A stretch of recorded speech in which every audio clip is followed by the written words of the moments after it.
નમસ્કાર મિત્રો, hello news Gujarati યુટ્યુબમાં તમારું સ્વાગત છે। મિત્રો, લદ્દાખમાં જીસીઓ સહિત 5 જવાનો સહિત એલએસી પાસે નદીમાં તણાઈ ગઈ હતી ટેન્ક। જી હા મિત્રો, ઘટનાની સંપૂર્ણ માહિતી આપી દઈએ તો વિડીયોમાં અંત સુધી બના રહેજો। મિત્રો, લદ્દાખના દૌલત બેગ ઓલ્ડ વિસ્તારમાં મોટી દુર્ઘટના સર્જાઈ હોવાના સમાચાર સામે આવી રહ્યા છે। રક્ષા શક્તિના અધિકારીએ જણાવ્યા અનુસાર શુક્રવારે અહીં ટેન્ક અભ્યાસ દરમિયાન નદી પાર કરતી વખતે અચાનક નદીના જળસ્તરમાં વધારો થતાં કેટલાક જવાનો પાણીમાં તણાઈ ગયા છે। આ દુર્ઘટનામાં જીસીઓ સહિત 5 જવાનો શહીદ થયા છે। દૌલત બેગ એલડીમાં ટેન્ક અભ્યાસ ચાલી રહ્યો હતો અને અહીં સેનાની ઘણી ટેન્કો હાજર હતી।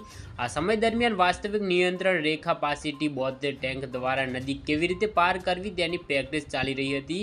આ દરમિયાન જ્યારે એક ટેન્ક નદીને પાર કરવાનો પ્રયાસ કર્યો ત્યારે અચાનકથી નદીનો પ્રવાહ વધી ગયો અને ટેન્ક પાણીમાં તણાઈ ગયું હતું। એવું કહેવામાં આવી રહ્યું છે કે આ દરમિયાન ટેન્કમાં કુલ 5 જવાનો હતા, જે બાદ બચાવ કામગીરી હાથ ધરવામાં આવી હતી। આ દુર્ઘટનામાં જીસીઓ સહિત 5 જવાનો શહીદ થયા છે। પીઆરઓ એસ.એ. સિંધુએ કહ્યું કે અમે તથ્યોની તપાસ કરી રહ્યા છીએ।